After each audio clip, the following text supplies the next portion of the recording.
Alors on va aborder la deuxième icône qu'on trouve dans l'église de Saint-Pierre en Gallicante, quand on est dans l'église intermédiaire, qui retrace le cheminement de Pierre. Et cette deuxième icône, on peut l'appeler les pleurs de Pierre, on peut l'appeler Pierre rentre en lui-même. C'est un petit peu tout ça. Et le texte biblique, en fait, est très court. C'est dans Luc, au chapitre 22, verset 62. « Et sortant dehors, il pleura amèrement. » Donc, c'est un texte, très, très court.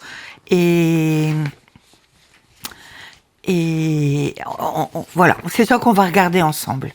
Alors, qu'est-ce qu'on voit sur cette icône ? La scène se passe à l'intérieur de la ville, car on voit les murs qui sont représentés dans le fond. On a l'impression d'un effondrement dans le paysage par rapport à la première icône, puisque il y a une espèce de gouffre, de trou immense, de ténèbres, un effondrement. Pierre est seul, triste, replié sur lui-même, rentré en lui-même. Il est au bord des ténèbres. Il n'a pas sombré dedans, mais il est vraiment au bord. Regardez ses pieds, ils sont pas loin de tomber dedans. Ses pieds ne le portent plus, il doit s'asseoir, il n'a plus de force. Alors Jean ne parle pas des pleurs de Pierre.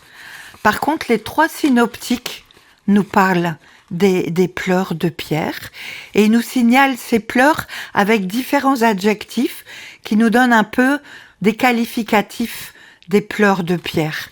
Dans Luc, c'est « il pleura amèrement ». Dans Marc, il éclata en sanglots. Et dans Matthieu, il pleura amèrement. Donc, dans les trois textes, on se rend compte que les pleurs de Pierre, sont pas rien. Parce que c'est vraiment quelque chose de profond, qui vient du profond de son cœur, et qui, quand on éclate en sanglots, c'est pas trois petites larmes, quoi. C'est vraiment quelque chose de profond. Alors j'ai envie de dialoguer avec Pierre et puis de lui poser la question, mais Pierre, comment était ton cœur, quand tu es sorti, que tu as croisé le regard de Jésus? Est-ce que tu étais plein de regrets, plein de tristesse, plein de remords? N'est-ce pas le cri de ce psaume de David que tu connais si bien en tant que juif, que tu récites dans ton cœur? Pitié pour moi, Dieu, en ta bonté, en ta grande tendresse, efface mon péché. Lave-moi tout entier de mon mal et de ma faute, purifie-moi. Car mon péché, moi je le connais. Ma faute est devant moi, sans relâche. Contre toi et toi seul, j'ai péché. Ce qui est mal à tes yeux, je l'ai fait. Pour que tu montres ta justice, que tu parles et que paraisse ta victoire quand tu juges. Vois, mauvais je suis né, pécheur, ma mère m'a conçu.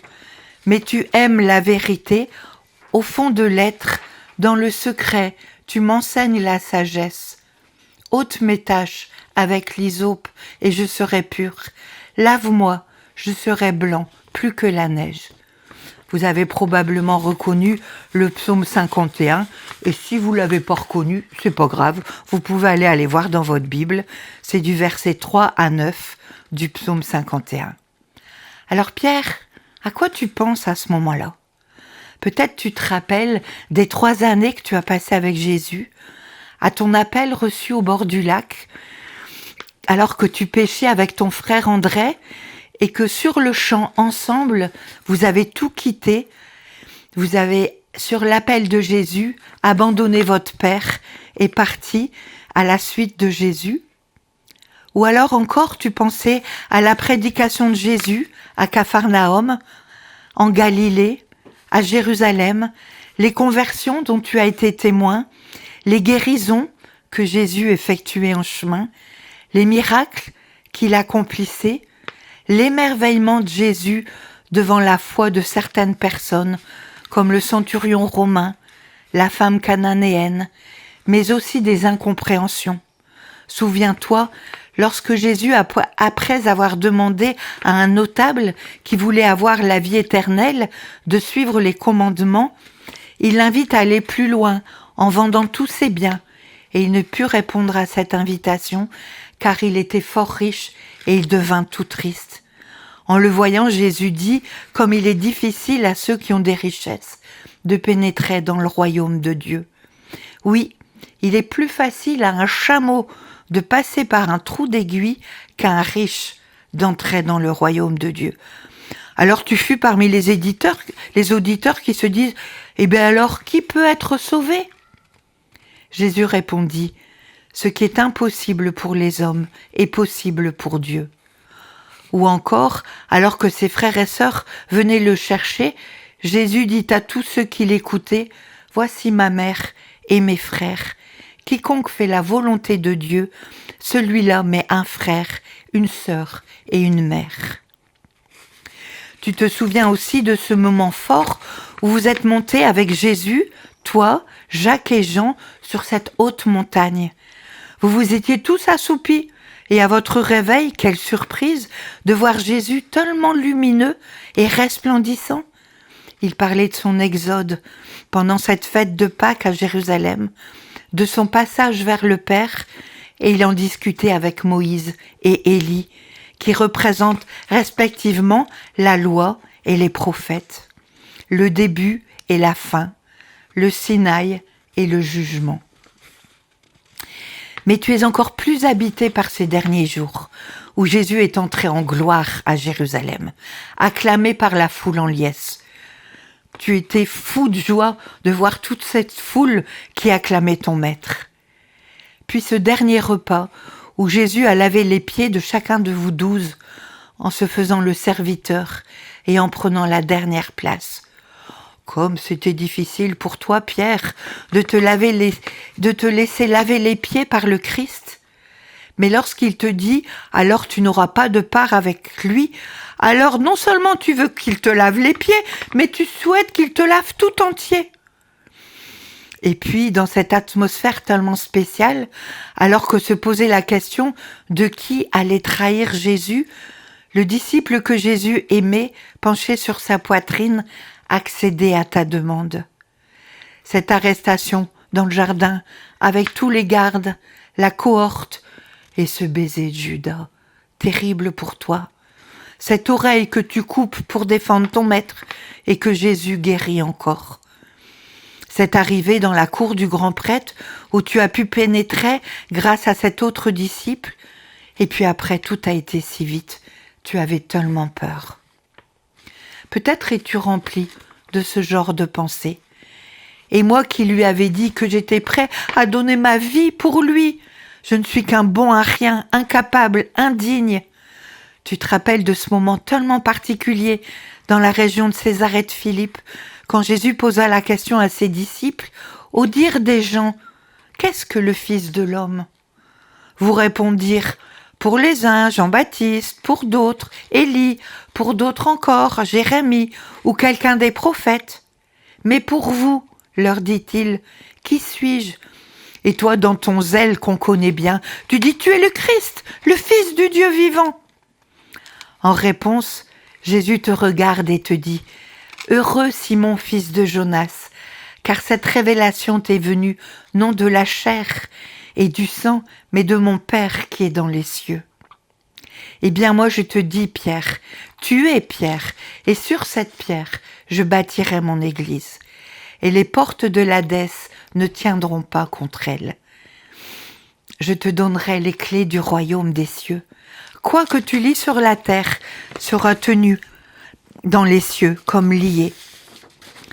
Quoi que tu délies sur la terre sera tenu dans les cieux pour délier.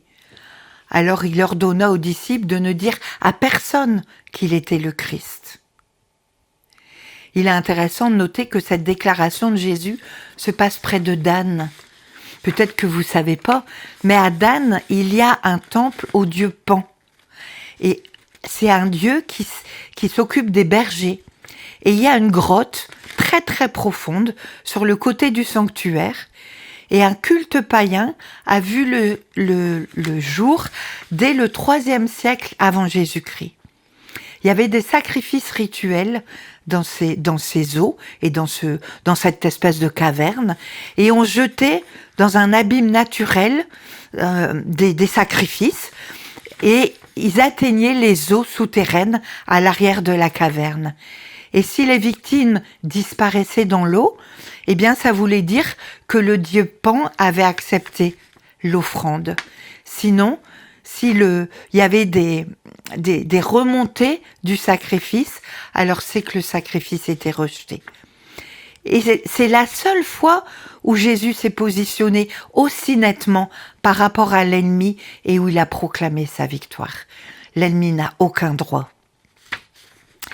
Juste après cette si belle déclaration que tu as faite sous l'impulsion de l'Esprit Saint, Jésus se mit à vous annoncer qu'il lui fallait monter à Jérusalem et qu'il souffrirait beaucoup et qu'il serait tué et qu'il ressusciterait.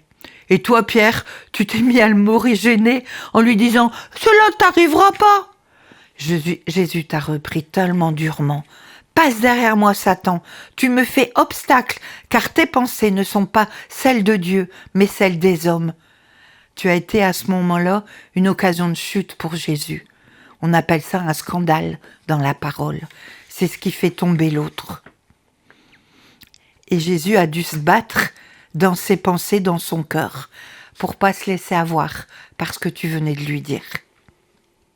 Que de questions dans ta tête, Pierre, que de doutes dans ces temps si sombres où tu viens de renier par 3 fois ton maître que tu aimes tant.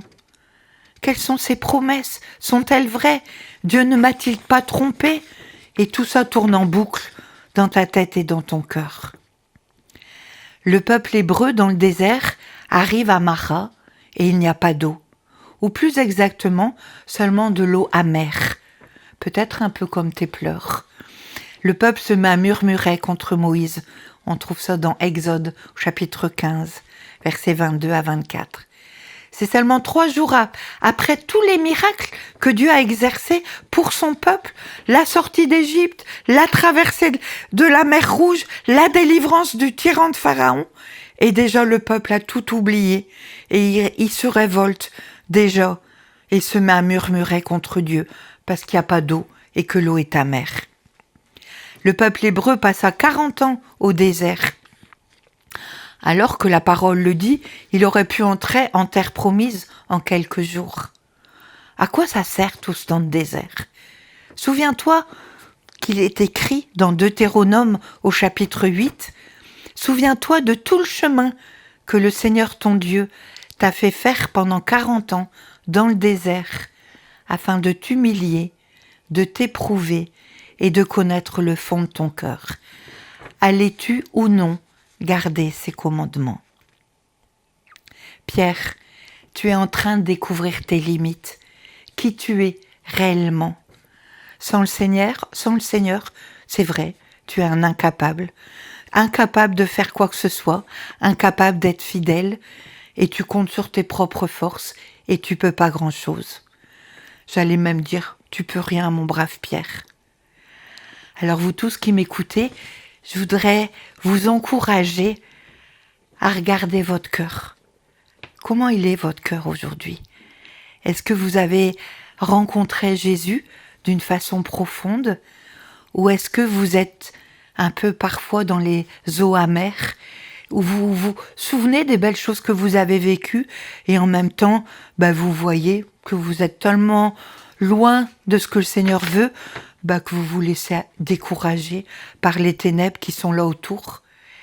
Eh bien, je voudrais juste vous encourager à vous tourner vers le Seigneur, à donner vos ténèbres au Seigneur et à lui dire « Seigneur, viens dans mes ténèbres. Je te demande pardon pour tous mes doutes, pour toutes les fois où j'oublie que tu es Dieu et je compte sur moi au lieu de compter sur toi. » Donc je voudrais vraiment te demander pardon ce soir, Seigneur.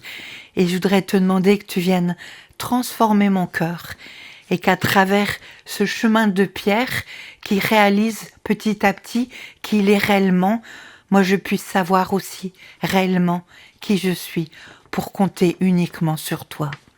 Merci Seigneur de faire ton œuvre dans mon cœur. Amen.